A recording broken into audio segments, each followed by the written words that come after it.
Mensagem de Billy Graham.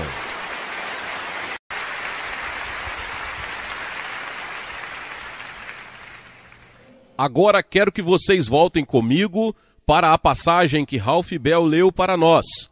O terceiro capítulo de 2 Pedro. Eu gostaria de ter a oportunidade de ler versículo por versículo neste capítulo, porque é um dos capítulos mais importantes sobre a volta de Jesus Cristo. Quero falar hoje sobre a vinda de Cristo. Aquele dia é chamado nas Escrituras. Agora, quando você acordou esta manhã, quero perguntar quais eram suas expectativas para hoje. Muitas pessoas começaram a pensar, bem, será apenas um dia normal, nada de incomum nisso, nada fora do comum, não há muito o que se esperar, apenas um dia normal.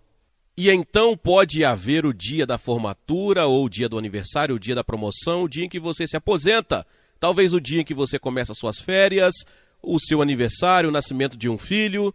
Mas esta noite quero falar com você sobre um dia que é o único na história do mundo, o dia em que a Bíblia ensina que Jesus Cristo voltará a esta terra. E esse dia está no calendário de Deus. A palavra de Deus diz que isso acontecerá uma vez. E será um choque devastador para aqueles que não estão preparados. Mas para aqueles que aguardam ansiosamente a vinda de Jesus Cristo, será um dia de grande alegria. Os primeiros cristãos do Novo Testamento continuaram a falar ou a aguardar esse dia, ou o dia, ou os últimos dias. Essas expressões são usadas em todo o Novo Testamento, os últimos dias. E estamos vivendo, creio eu, nos últimos dias. Que tipo de dia estamos esperando? O que vai acontecer naquele dia? Bem, antes de mais nada, será um dia de revelação. 2 Tessalonicenses 1,7 diz: E para vocês que estão atribulados, descansem conosco, quando o Senhor Jesus for revelado no céu com os seus anjos poderosos. E ele não virá montado num burrinho como da primeira vez. Ele virá com os anjos poderosos do céu. E então será o retorno pessoal e a aparição de Jesus Cristo. Depois da crucificação e ressurreição de Jesus, a Bíblia diz que ele apareceu pessoalmente aos seus discípulos e aos 500 de seus seguidores. Mas Jesus não apareceu a Pilatos, você já se perguntou por quê? Ou a Herodes, ou aos principais sacerdotes, ou aqueles que arquitetaram a sua crucificação. Ele não apareceu para eles. Por quê? Porque não era o tempo. Eles vão vê-lo naquele dia que ainda é futuro. Apocalipse 1,7 diz: Eis que ele vem com as nuvens, e todo olho o verá, até mesmo aqueles que o traspassaram.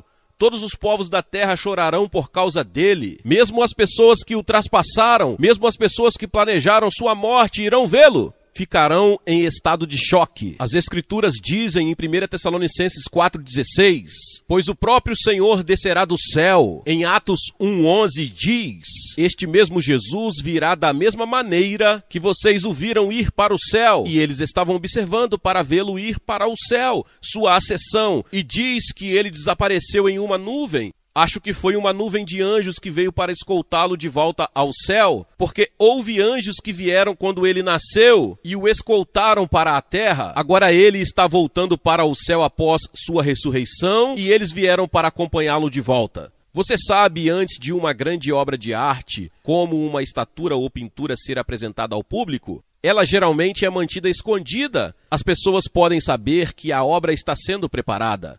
Podem até saber o local, mas não a viram. Quando chega o dia da apresentação, a obra fica coberta por um pano até o momento da inauguração. As pessoas chegam com grande expectativa e o evento muitas vezes é precedido de uma cerimônia. Quando a cobertura é removida, a obra de arte é revelada, aberta para todos verem. Naquele dia, diz a Escritura, será a revelação de alguém que foi escondido.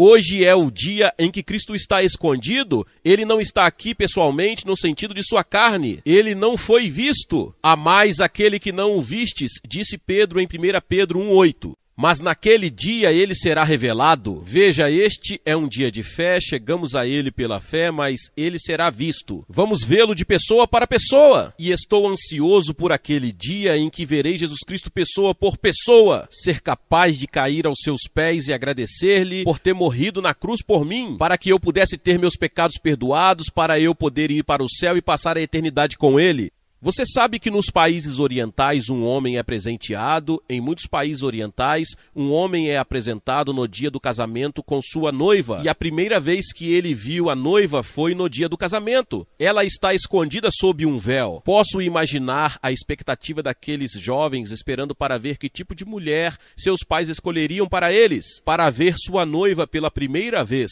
Amamos a Cristo, mas não o vimos. Ele está escondido atrás de um véu. Ansiamos por vê-lo pessoalmente. Agora vemos através de um espelho obscuramente, mas depois veremos face a face, diz as Escrituras. Nós o veremos com seus anjos poderosos. Que dia será esse, quando ele vier como um relâmpago do céu, como o estrondo de um trovão? E depois, em segundo lugar, será um dia de condenação. Para os cristãos será um tempo de êxtase, alegria, entusiasmo e glória, mas para aqueles que não o conhecem será o dia de grande julgamento. Deus colocou dentro de nós um forte desejo de ver a justiça sendo feita no mundo. Torcemos quando os bons ganham e os bandidos perdem na televisão. Aplaudimos o sistema jurídico quando leva à justiça uma pessoa que causou grandes danos a outros. Aplaudimos o sistema jurídico quando ele faz algo para promover a justiça social nas nossas comunidades. No entanto, muitas pessoas recusam-se a acreditar que Deus um dia trará justiça a esta terra. Mas Ele irá fazer isso e será em seus termos. Para cada um de nós, teremos que enfrentar o julgamento. Deus é perfeito em amor e justiça. Deus é um Deus de amor. Não saia daqui e deixe as pessoas pensarem que Deus não é um Deus de amor. O que mais quero que você se lembre nessa cruzada é que Deus ama você. Não importa quem você é, o que você é, qual é a sua etnia, quantos pecados você cometeu, Deus ama você. E não há nada que você possa fazer sobre isso. Deus continuará amando você até o túmulo. Ele ama você, Ele é um Deus de amor. Mas Ele também é um Deus de justiça. E Ele levará as pessoas de todo o mundo a um lugar de julgamento e trará justiça ao mundo. Em 2 Tessalonicenses 1, versículos 8 e 9 diz: em chama de fogo, vingando-se daqueles que não conhecem a Deus e que não obedecem ao Evangelho do nosso Senhor Jesus Cristo, que serão punidos com banimento eterno da presença do Senhor, da glória do seu poder. Pense nisso. A versão padrão revisada traduz este versículo como exclusão da presença de Deus. Veja o que isso realmente significa, é que estamos indo. Aqueles de vocês que estão perdidos, aqueles de vocês que não conhecem a Cristo como seu Senhor e Salvador. Vocês podem ser membro de uma igreja e tudo mais, mas profundamente dentro de você não tem certeza de como está diante de Deus e pode estar perdido. Para todos vocês terão um vislumbre de Cristo em sua glória. Você verá toda a glória, toda a emoção, a alegria do céu por um momento e carregará essa memória por toda a eternidade, mas não será capaz de aproveitá-la. Você será excluído de sua presença, diz a Escritura. Lembro-me de quando ouvi falar disso pela primeira vez através de um estudioso grego da Universidade de Cambridge. Lembro-me do impacto que causou em mim quando ele disse: é isso que essa passagem significa. E comecei a pensar em ter um vislumbre de Jesus, em toda a sua glória, em todo o seu poder, e eu faria parte disso no céu, e perdi por causa da minha própria luxúria, ou da minha própria ganância, ou do meu próprio orgulho, do meu próprio ego, ou porque não me rendi a Cristo, a cruz de Cristo. Também será um dia de salvação. É aí que chegamos à glorificação. Você já ouviu falar da salvação e santificação? Isso se chama glorificação. Quais são os objetos da salvação? Qual é a natureza da salvação? 2 Tessalonicenses 1,7 diz: descanso. Isto significa que muitas desigualdades serão resolvidas. Haverá justiça perfeita. Os pobres do mundo terão as suas necessidades satisfeitas e muitos ricos ficarão pobres. Você se lembra do homem rico e o homem pobre de que Jesus falou? O pobre morreu e foi para o céu ficar com Jesus, e o rico, que não tinha tempo para os pobres, morreu e foi para o inferno, e havia um grande abismo entre eles. E o homem rico gritou, ele viu Abraão, e gritou e disse: venha e traga apenas um pouquinho de água. Basta tocar Apenas um pouquinho de água na língua. E por favor, vá dizer aos meus irmãos para não virem a este lugar. É terrível. Seja lá o que for, o inferno é a separação de Deus. O céu é descrito em termos que indicam que o importante não será a nossa alegria. Vou pular para cima e para baixo se eles me deixarem. Vou aplaudir mais do que o povo da Albânia. Vou aplaudir o Senhor Jesus Cristo até que minhas mãos caiam. Vou me ajoelhar até que meus joelhos fiquem cheios de sangue por me ajoelhar e dar a Ele a glória, a honra e o louvor. Mas isso não será a coisa mais importante. O importante é que Jesus será tão revelado em beleza e glória em e através de nós, seus santos, que todo o universo ficará de pé e se maravilhará com o fato de Cristo ter conseguido fazer tal coisa por meio de sua morte e ressurreição, que ele poderia levar pecadores como você e eu, que se opõem a Deus, que quebram suas leis, que desobedecem a Ele todos os dias. E Ele vai nos levar e nos transformar no que Ele planeja para o futuro. Vamos compartilhar com Ele o reinado e o governo. Ele será tão revelado em beleza e glória, em e através de seus santos, que todo o universo ficará surpreso. Veja, um artesão se revela por seu trabalho. O senhor Christopher Wren foi o designer da Catedral de São Paulo em Londres. E lembro-me quando fomos a Londres pela primeira vez, no ano seguinte à guerra. E também eu e minha esposa fomos para a Inglaterra e pregamos lá por 6 meses. E a cidade inteira estava quase em ruínas. Mas dava para ver a Catedral de São Paulo em toda a sua glória. Sofreu um pequeno dano, mas não muito. E o senhor Christopher Wren a projetou. E no interior da catedral existe uma placa em sua memória. E diz, se você procura o monumento do senhor Christopher Wren, olhe ao seu redor. Este é o monumento dele. O monumento da obra do Senhor Jesus Cristo, na terra, na cruz e na ressurreição, seremos você e eu, todos aqueles que conhecem a Cristo, o corpo de Cristo. Nós somos a sua obra. Quando o universo olhar para a sua igreja glorificada, eles ficarão maravilhados com sua beleza. Eles não vão pensar em você e em mim, eles vão pensar nele. Todos os nossos pensamentos estarão centrados nele. O universo ficará impressionado não por nós, mas por aquele que poderia realizar tudo isso. Cristo será o centro do céu, e no inferno, para onde quer que alguém olhe, eles nunca o verá. Este é o dia que o Senhor fez. Vamos nos alegrar e nos alegrar com isso, diz a Escritura. Haverá um dia em que Cristo voltará. Agora hoje, quando ele virá, é um segredo. De acordo com um artigo recente do New York Times, no ano passado, os Estados Unidos, o governo criou 6.800.000 mensagens e documentos confidenciais. Agora, isso são muitos segredos. E claro, todos nós sabemos que esses segredos têm vazamentos. Mas Deus tem um segredo que ele não revelou a ninguém. A ninguém, não devemos nem especular sobre isso. E esse é o dia e a hora do seu retorno. Não sabemos. Mas Jesus, antes de sua morte, levou seus discípulos ao monte e eles lhe perguntaram em particular: Senhor, quando você virá e quais serão os sinais do seu retorno? O que podemos esperar antes do Senhor voltar? Quais serão os indicadores da sua vinda novamente? Ou o sistema mundial tal como o conhecemos, que é dominado pelo mal? E Jesus respondeu: nem daquele dia, nem hora ninguém sabe, nem mesmo os anjos. Somente meu Pai sabe. Mas ele declarou claramente aos discípulos que no momento de sua vinda novamente, haveria sinais que devemos procurar. E quais são alguns dos sinais que ele deixou? Primeiro, guerras e rumores de guerras. Isso não soa como as manchetes dos nossos jornais o tempo todo?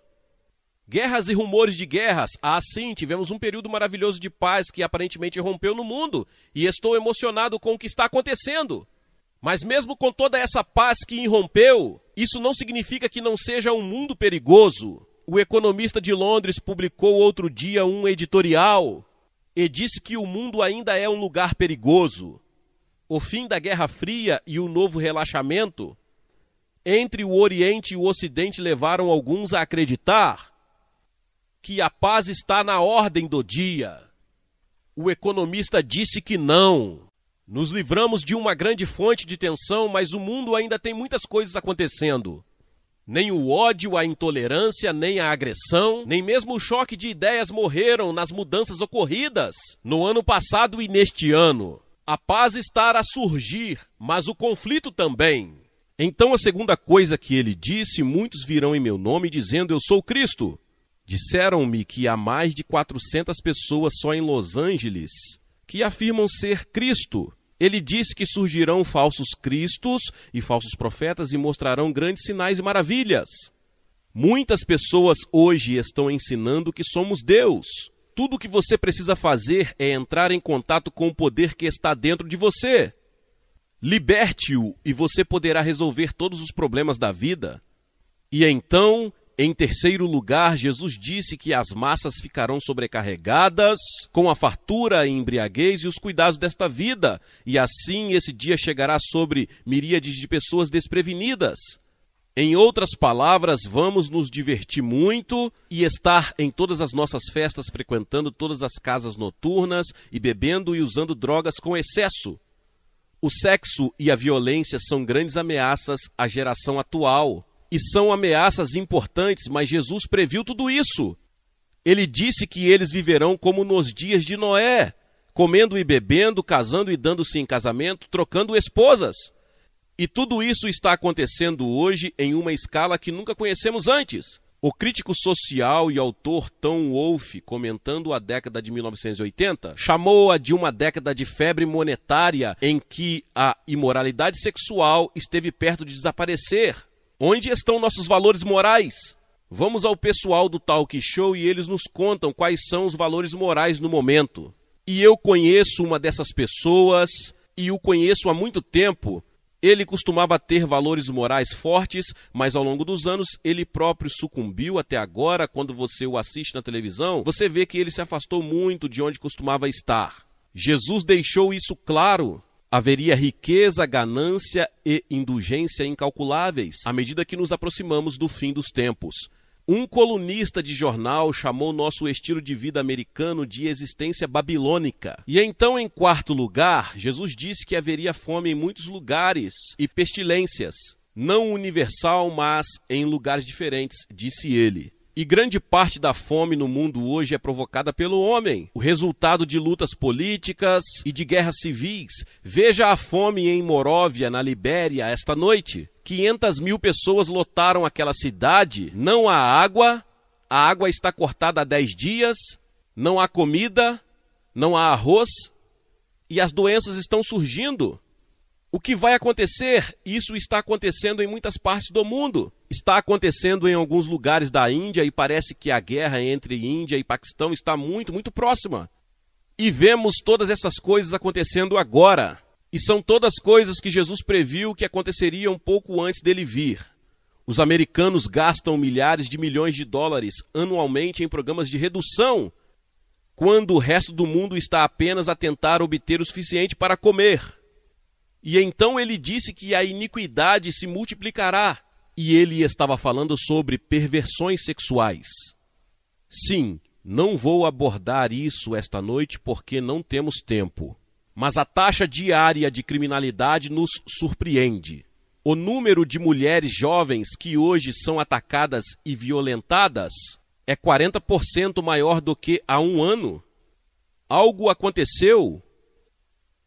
Parece que algum espírito maligno e terrível foi solto. E é o diabo. Alguém me perguntou o que há de errado com o mundo. Eu disse, o pecado está errado com o mundo. E o diabo está acendendo o fogo ou atiçando o fogo. É isso que está acontecendo. Nós nos perguntamos, nossos valores morais desapareceram completamente? Quase, de modo que até mesmo os cristãos de hoje ficam confusos. E nos tornamos cristãos mundanos. E em vez de cristãos que leem a Bíblia, estudam as Escrituras e oram em suas casas.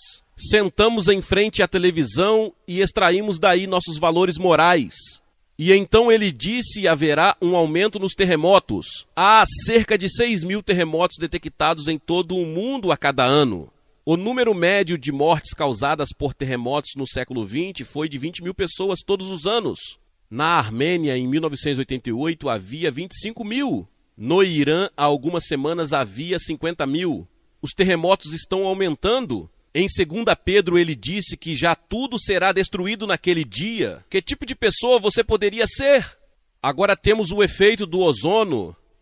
Todo mundo está ficando preocupado com o meio ambiente? Deveria ser, porque nesta mensagem das Escrituras ensina que a Terra vai derreter. Isso vai desaparecer, algo vai acontecer. Alguma coisa climática vai acontecer e parece-me que o que estamos lendo sobre o efeito do ozônio é o que Pedro está falando aqui. E ele disse, já que tudo será destruído e mudado desta forma, que tipo de pessoa você deveria ser? Você deveria viver uma vida santa e piedosa enquanto aguarda o dia de Deus e acelerar sua chegada. O cristão não é um abandono da vida. Pelo contrário, é acreditar que Cristo voltará para nos dar a confiança e a coragem para viver como deveríamos viver, para viver como deveríamos hoje. Saber que Cristo está voltando me faz querer trabalhar ainda mais. Quero alimentar mais pessoas, quero pregar para mais pessoas. Quero ajudar mais pessoas famintas e desabrigadas. Isso nos encoraja. É um incentivo para sair na sociedade e fazer o melhor que pudermos. Sabemos que o mundo inteiro não será salvo, mas sairá do mundo pessoas que serão salvas.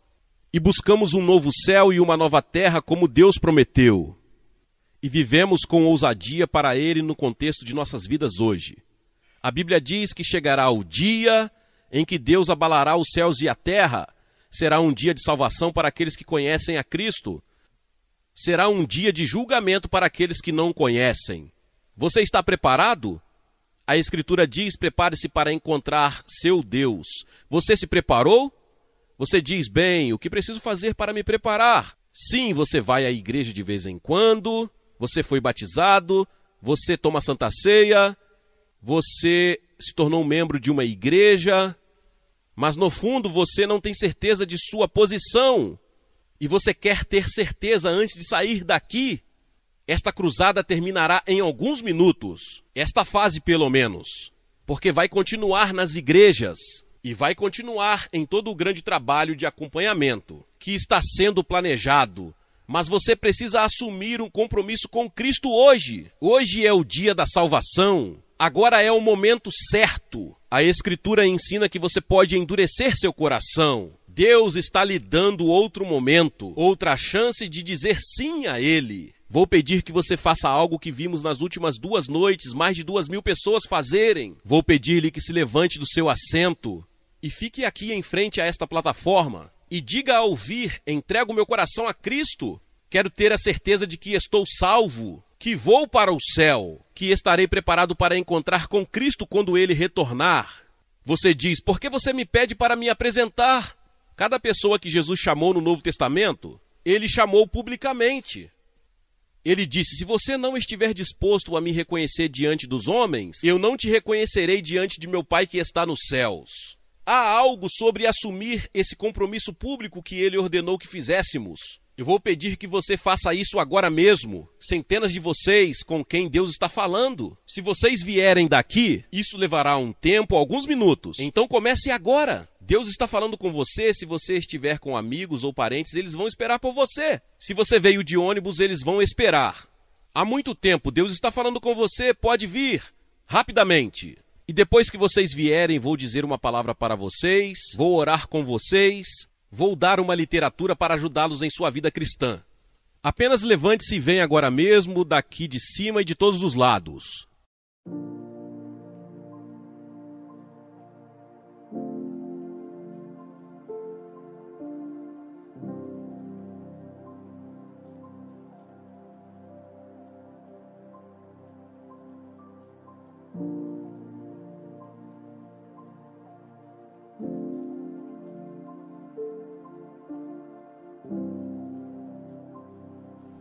Enquanto centenas de pessoas estão respondendo ao convite do Sr. Graham para assumir um compromisso público com Jesus Cristo, você pode assumir o mesmo compromisso, exatamente onde estiver. Basta pegar o telefone e ligar para o número que você vê na tela. Amigos especiais estão esperando para falar com você. E e orar por você sobre esta decisão mais importante. Para vocês que estão assistindo pela televisão, podem ver que centenas de pessoas estão vindo aqui na Arena Knickerbocker, em Albany, Nova York. Que visão maravilhosa é esta? E Ralph Bell, que tem pregado noite após noite, antes de eu chegar, viu centenas de pessoas virem a Cristo, enquanto ele pregava também. Tem havido uma grande fome espiritual aqui, e um grande mover do Espírito de Deus. E estou pedindo que você receba Cristo em seu coração, onde quer que você esteja. Na sua casa, talvez em um bar, ou talvez em um quarto de hotel. Você pode dizer sim a Cristo. Deus o abençoe e o ajude a assumir esse compromisso esta noite. E não se esqueça de ir à igreja no próximo domingo. Glória a Deus, louvado seja o nome do Senhor. Que palavra poderosa. Talvez você chegou até aqui e ouviu esta palavra e ainda não é inscrito aqui no canal. Se inscreva aqui no canal e ative o sininho das notificações. Todos os dias são postados vídeos abençoados aqui no canal para te abençoar. Deixe também o seu like e não se esqueça de compartilhar esta palavra com mais pessoas. Meus irmãos e minhas irmãs, nos vemos nos próximos vídeos. Amém.